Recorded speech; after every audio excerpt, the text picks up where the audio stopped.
দেখুন, জামায়াত সহ 7 দল পিআরের দাবিতে যে আন্দোলনে নেমেছে, এই আন্দোলনে এনসিপি কেন নেই, অর্থাৎ এই জোটের সাথে এনসিপি কেন নেই, এই বিষয়ে মুখ খুলেছেন এনসিপির আহ্বায়ক নাহিদ ইসলাম। তিনি বলছেন যে এখনো পিআর নিয়ে আন্দোলনে যাওয়ার সময় আসেনি। ঐকমত্য কমিশনকে প্রত্যাখ্যান করে এই আন্দোলন যে 7 দল করছে, এই আন্দোলনের পক্ষে তারা নেই, কারণ এই আন্দোলন করার সময়টা এখনো আসেনি।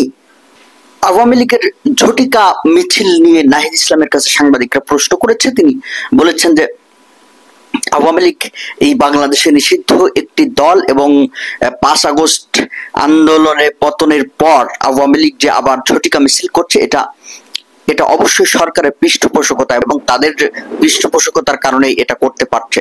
আওয়ামী লীগ বাংলাদেশে নিষিদ্ধ এবং তাদের বিরুদ্ধে এনসিপি আন্দোলন চালিয়ে যাবে এবং দুর্নীতির বিরুদ্ধে এবং আওয়ামী লীগের বিরুদ্ধেও এনসিপির নিরন্তর আন্দোলন চলবে বলে নাহিদ ইসলাম জানান। এবং শুধু তারা আন্দোলন করবে না, আওয়ামী লীগের বিরুদ্ধে তিনি দলমত নির্বিশেষে বাংলাদেশের সব দলকে মাঠে নামার জন্য পরামর্শ দিয়েছেন। এমনকি জাতীয় পার্টিকে আওয়ামী লীগের দোসর আখ্যা দিয়ে তিনি বলেছেন যে এই দলটি আওয়ামী লীগের দোসর, কারণ তারা গত 16 বছরে ফ্যাসিবাদ তৈরিতে সহায়তা করেছে।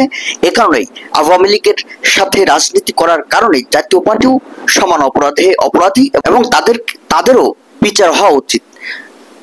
চাপার প্রধান জিএম কাদের সহ নেতাকর্মীর বিচার হওয়া উচিত বলে তিনি মনে করেন।